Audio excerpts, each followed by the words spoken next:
What's up, YouTube? I just decided to do a little paludarium video today because I finally got some more plants in here. Most of my plants from the first planting did pretty good, but some of my aquatic plants didn't do too great. Yeah, sorry it's been a long time since I updated. I just been working a lot, guys. I'm working overnights right now, so... the Java ferns, you can see them in the back. I actually thinned them out because they were like growing into my little filter there. That filter's a little bit dirty, but it's kind of hard to pull off and change, so I didn't bother changing that, even though I did kind of clean up the tank a little bit. After I got the plants all in and they were in here for a couple days, I cleaned it like it was yesterday. And you can see that right there is like a little crypt, and this one in the, like, it's not in the background but not in the total foreground, kind of in the midground there. That's also a crypt, like closed up on it right there, or a couple crypts actually. So you can see a couple of those crypts took off, but some of my little crypt parvas are just really, they're really small. Some of them might have been lutea too. They're real small and they just don't grow very fast, which no crypts really grow that fast until they... Sorry, excuse me. I just took a drink of soda and had a little burp. But, yeah, the crypts are kind of slow growing anyway, but the little bitty ones, it just takes them so long to set their roots. You can see, there's one of them right there, and he looks pretty okay. He looks like he's doing good, and then this one. But some of them, there's also one, there was one right around here, but I might have covered it up with my other plants.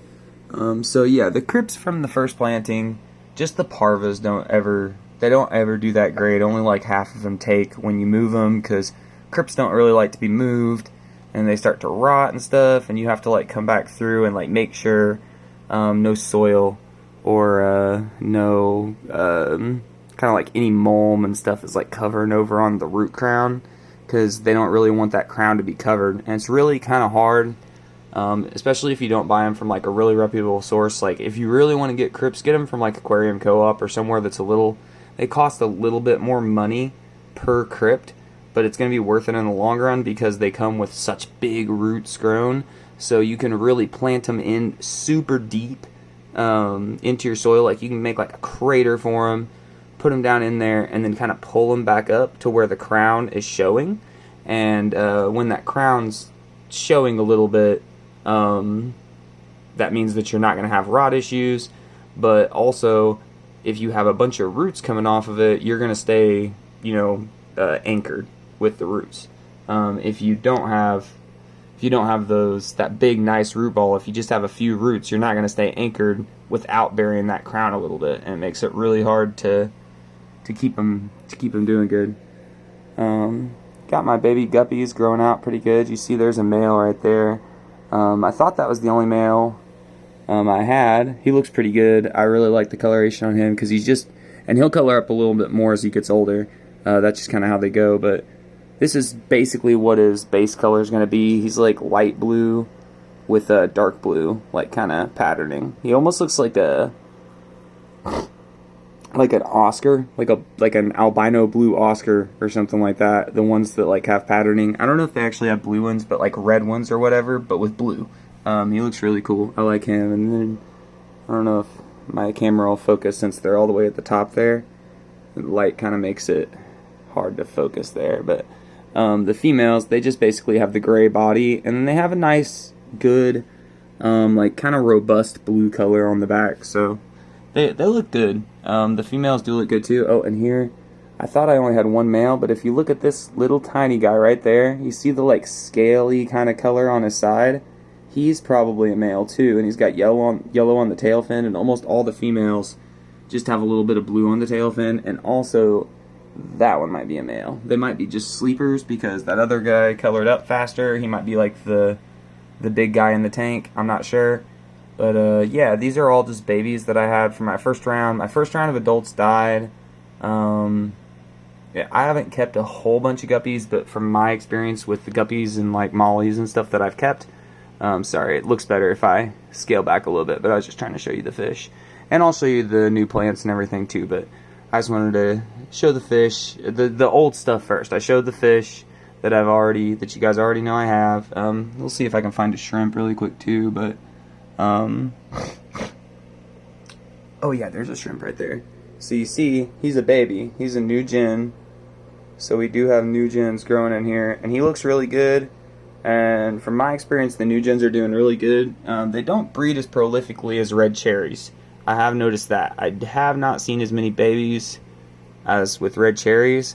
And when I have red cherries, I don't really check the tank like religiously, but I look at my tanks quite a bit, and I notice if I have a little bit of shrimp die off, you know, I notice that. So, yeah, I haven't seen any shrimp die off in here, but I haven't seen like a bunch of just proliferation of the colony. So I don't know if they're like living in this little crevice here, because I don't know if you guys remember, but sorry, I tried to block the light for you guys.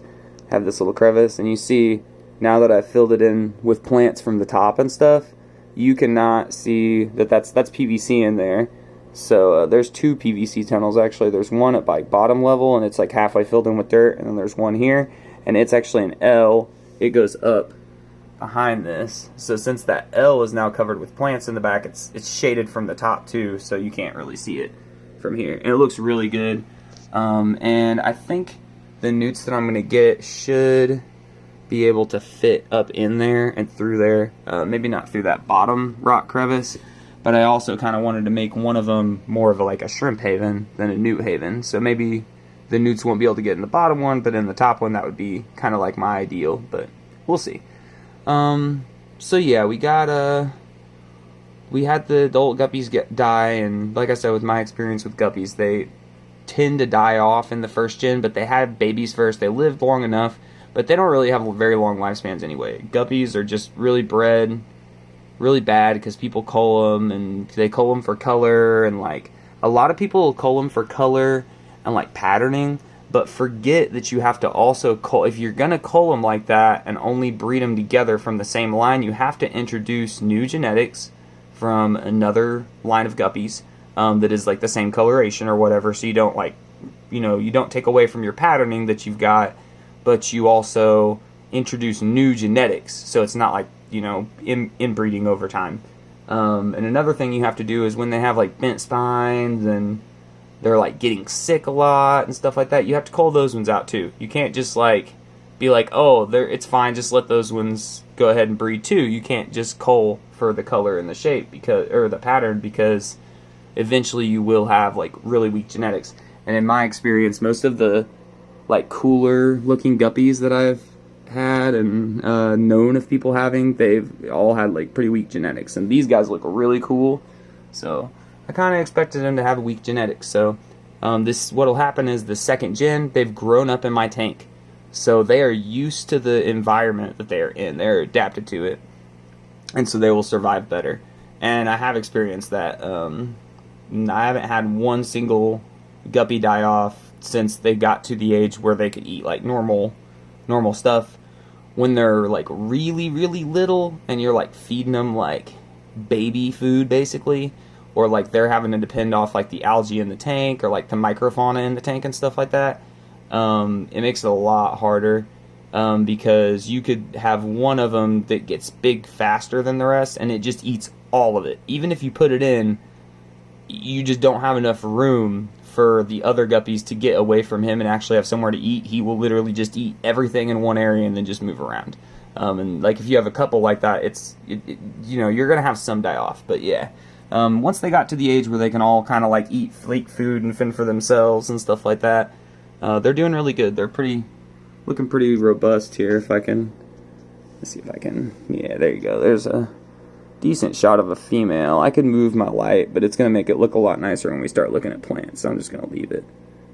So yeah, they're looking pretty good. I think they're going to do decent in here. There's that like little sleeper male or whatever. He might just not be colored up yet because he's so small. But yeah, so all my old plants are doing okay. I got Java moss in here like I had before. I still got Java moss growing up on the rocks and stuff in a couple places. And this Java moss on the waterfall, it's loving it. That Java moss up there is loving it. I'm actually going to trim some of that off later.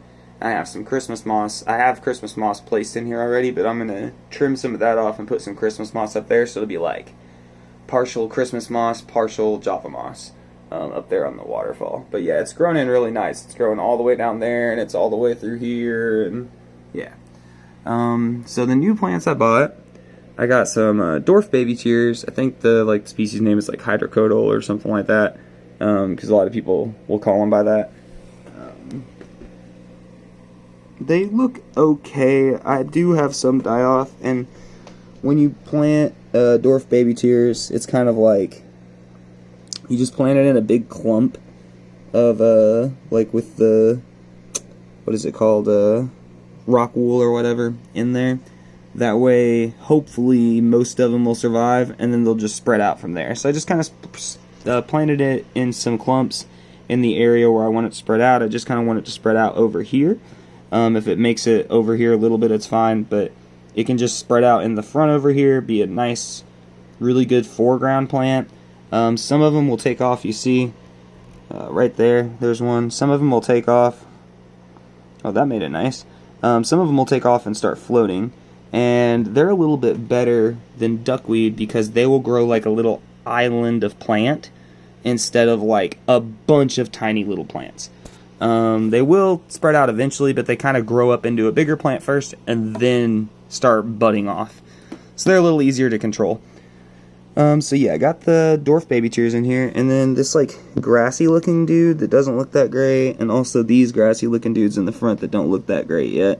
They're still greenish in the middle, so I think they're going to start sending out new growth. That's some Christmas moss right there. But these little grass guys are dwarf, I think it's dwarf chain swords is what they call them. And yeah, they kind of grow up into like a carpet of grass. Same with these guys, grow up into a carpet of like little tiny, duckweed looking leaves almost. So yeah, I'll have like a carpet of that for foreground over here. I've got my crypts growing up. They're starting to do pretty good in the back there, so pretty soon they'll fill in like into a bush back there. And it'll just be a bush of Java fern and crypt back there, and then you'll have your nice dwarf baby tears to look at in the front. That'll be the thing that you look at. The other stuff is just kind of green, for background purposes. And then the dwarf chain swords, and then we got these little guys. And I have been fertilizing with Easy Green again. Went back to Easy Green.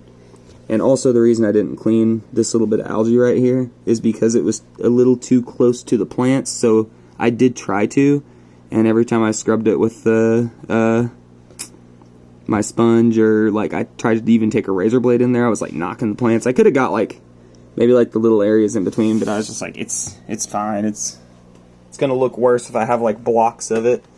So we'll look at this from kind of like the front diagonal. That way you guys can see the picture. This is the island, and over here is like my that's a Boston fern, I believe. It's doing really good. It eventually learned that if it kept shooting up these long growths to the top, and they were getting burned. So now it's like learned almost. So now it's shooting out a bunch of tiny growths, and it just looks like a real big bush of fern. It's crazy. And then I'm gonna go ahead and open the top so we can get a better look at some of these. This is the strawberry begonia.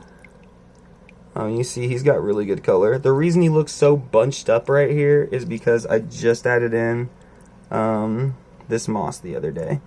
So it's kind of like pushing his leaves all that way. But he's still doing good. He's actually colored up better than he was before. So maybe it likes having the moss to lock in some moisture. And then it's also growing like a strawberry kind of. It's growing some little runners. And they're literally just floating down in the water. And there's one over there too. Right here. This one's actually, it's like a bit bigger. See? So those will be strawberry begonia plants here soon, but I don't need them because where I planted the strawberry begonia in my little container and I pulled this one out from, all those other baby strawberry begonias look like this one now. So it's like a patch of like 5 strawberry begonias that are, it's just like a bush of strawberry begonia. It looks really good. So you can see this guy still gets burned a little bit, the fern. But he's still growing really good. He seems to be doing okay. So, yep. Then we got a little air plant here. I need to trim back some of the strawberry begonia leaves, actually.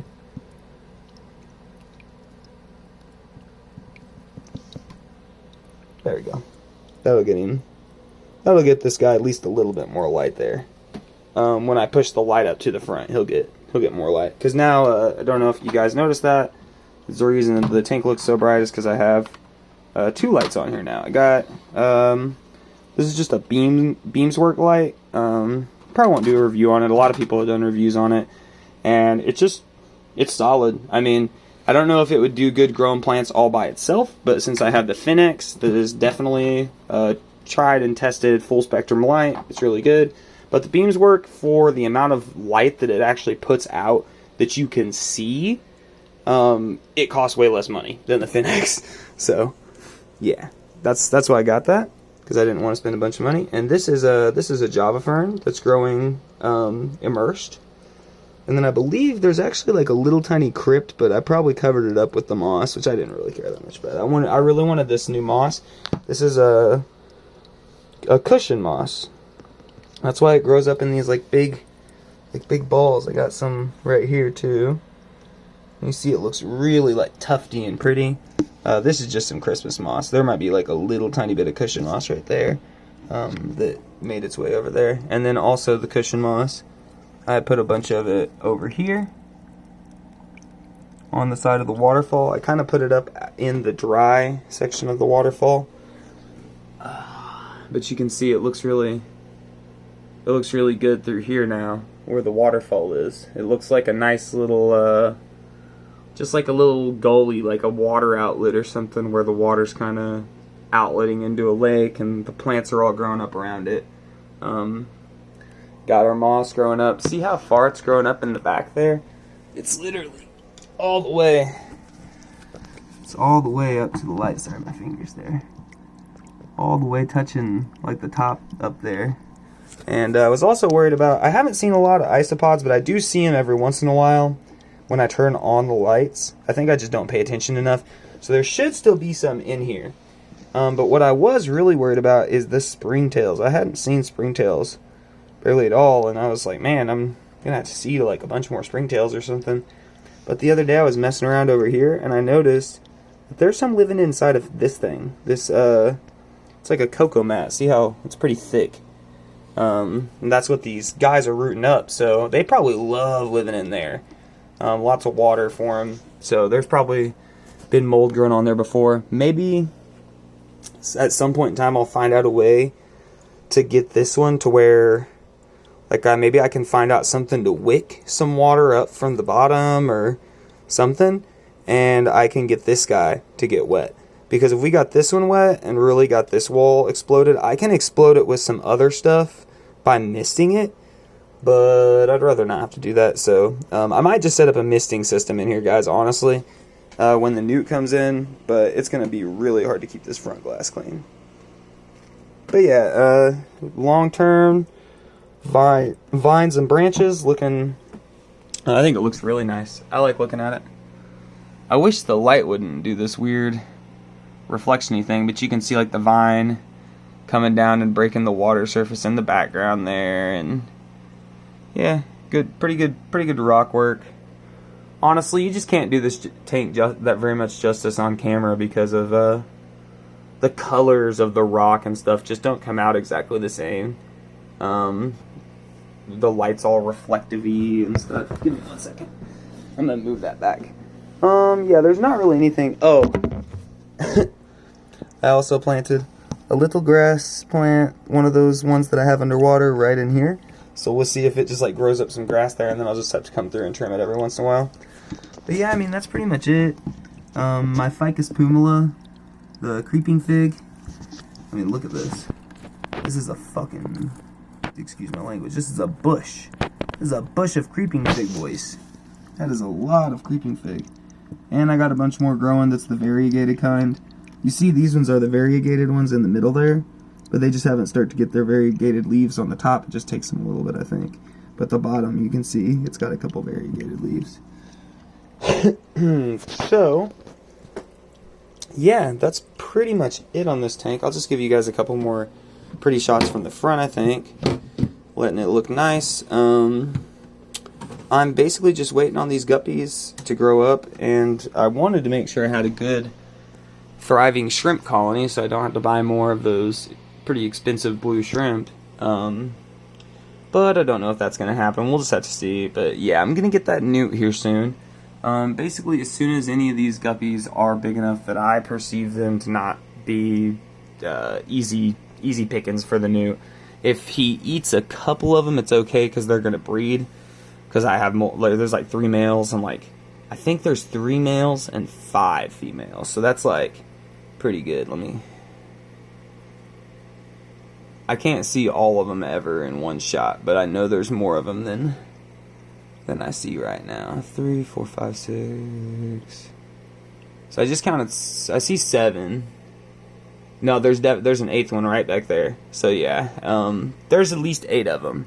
So like 3 males, 5 females at least. There might be more. So they'll probably breed faster than the newt anyway, as long as I let them. Then the newt will eat them rather, if I let them get to breeding age. Oh, look at that! There's another little guy down on the bottom. You see him right in the corner there? He's one of those little males. Yeah, but they get really pretty long term. Those are both look like they might be little males almost. So I might have quite a few males. There's no telling. No, all the ones hanging out at the top right now are female. See that one? I don't know. The females like food a lot more. It seems like they're like always more excited around feeding time. So maybe that's why they hang out by the top, because they're pretty big top feeders when I feed them.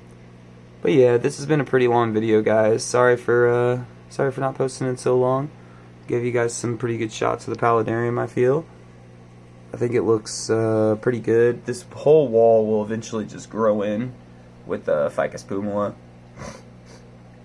And the back wall, I kind of like just the forest texture because there's already so much green from the island and over here. So if we just like cover one side with green over here and then have like a nice forest backdrop here and then get my water plants to grow up in the bottom good, this will look really good. We could even still have that over here, but I'll probably try to set up something to mist that, or wick water or something like that. Try to figure out some way to get this Ficus pumila to take off a little bit better. I mean, this one's still growing good. It just grows really slow because it's not wet up here all the time. But I try to figure out how to do things the easiest way possible. Yeah, I just cleaned all my tanks the other day though, so easy fish keeping 101. I haven't cleaned any fish tank filters. I've just replaced water for probably a year or over now. And finally the other day I was like, okay, there's too much algae in these tanks, you gotta, even lazy fish keepers like me, you still have to be a fish keeper if you have fish. Now this thing's doing awesome. I'm not going to clean this. You can see there's like a little tiny buildup of stuff on here. I'm not going to clean this for a long time. I might have this thing running and doing its thing till I move. Which might be 3 or so years, maybe 4. I might have this thing running for a long time. So, yeah, without cleaning it, because it's such a big. See, when you have a bigger filter, like if you have a smaller filter with a high fish tank load in it, you're gonna have to clean that filter more often, definitely. If you have a filter like this, and like look at how much water there is in this system, it's like, I don't know, probably 30 gallons of water, because this is a 29 gallon tank. I probably got almost 20 gallons, probably like 15 gallons of water in this, and this is a 15 gallon tank, I think, not a 10 gallon. No, this is a 10 gallon. Okay, so this is only like 5 extra gallons of water. So like 25 gallons of water, sorry. Weird math, guys. Probably 20 to 25 gallons of water in this system, depending on... I also haven't filled the system up, because the other day I didn't feel like letting it go high and low and figuring out. I need to mark on here and on the tank like what I can fill them both up to, but I still haven't done that. So yeah, it's been functioning really good though.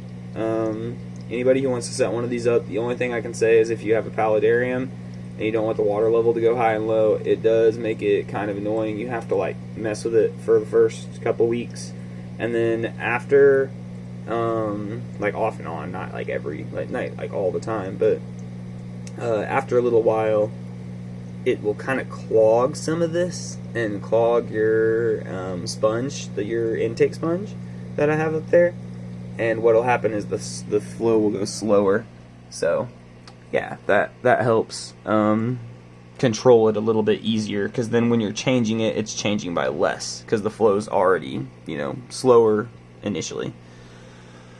So yeah, I think everything's doing pretty good. I'm gonna have a very long video coming out here pretty soon. Probably not edited, maybe edited, it just depends. It's gonna be, sorry, when I say pretty soon, it's gonna be a little while. It's gonna be like another month. So expect it in like mid-March.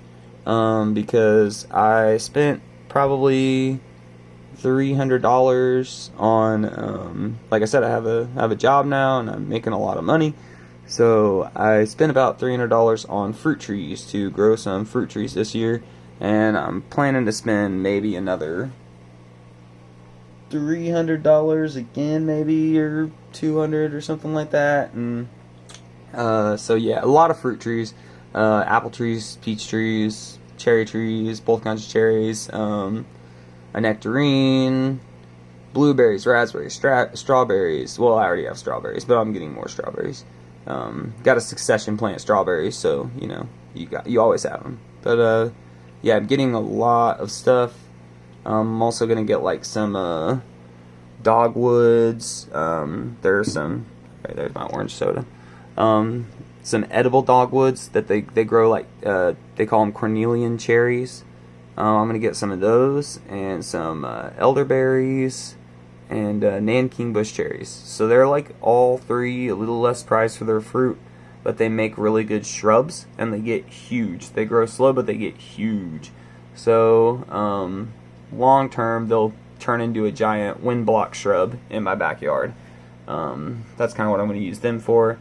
And I'm going to trellis up the blueberries and raspberries and blackberries. I don't know if I said blackberries, but blackberries. I'm going to trellis all that up. And it doesn't really, you know, those things don't really mind the wind as much because they're like vining type plants. And also like grapes, I think, don't mind the wind as much. I'm not sure. Thinking, what is this guy doing? This fish is laying down at the bottom right here. That's weird to see. Hopefully he's okay. He was just swimming around acting fine. Now he's just like laying on the bottom. Taking a nap, bro? What the? That's weird. I don't know if you guys can see him. He's like right there. But yeah, I'll check him out here in just a second, make sure he's okay. But yeah, I'm gonna trellis up all the berry bushes and stuff like that, and vines in the side yard, so not the yard that my garden's already in. You know what? Screw it. I'll just stop this video. I'll go out and show you guys. It's kind of cold, so I'm not gonna stay out there for very long. It's gonna be 5 minutes, but yeah, I'm just gonna go out and show that. Peace, guys. Hopefully you guys enjoyed the fish tank video. Yeah, I'll be putting the newt in here probably. I'd say like, I don't know. I said like a few months last time. I'd say these fish only have maybe a month left, because like as they get bigger, they eat a lot more. I really just need to start, now that they're a little bit bigger and can actually consume, I just need to start feeding them bloodworms like every day or something like that. Just like not a whole block, obviously, because they wouldn't be able to eat all that, but I could split it with my frog tank. Yeah, I just need to start feeding them bloodworms like all the time, and they'll get really big really fast. Yeah, I'll have that new video out here soon. I'll have the tree video coming here soon. Go outside and I'll show you guys what the garden looks like, and I'll show you guys where I'm planning on planting these trees. thanks, guys. Hopefully you guys have a wonderful day, and yeah, enjoy.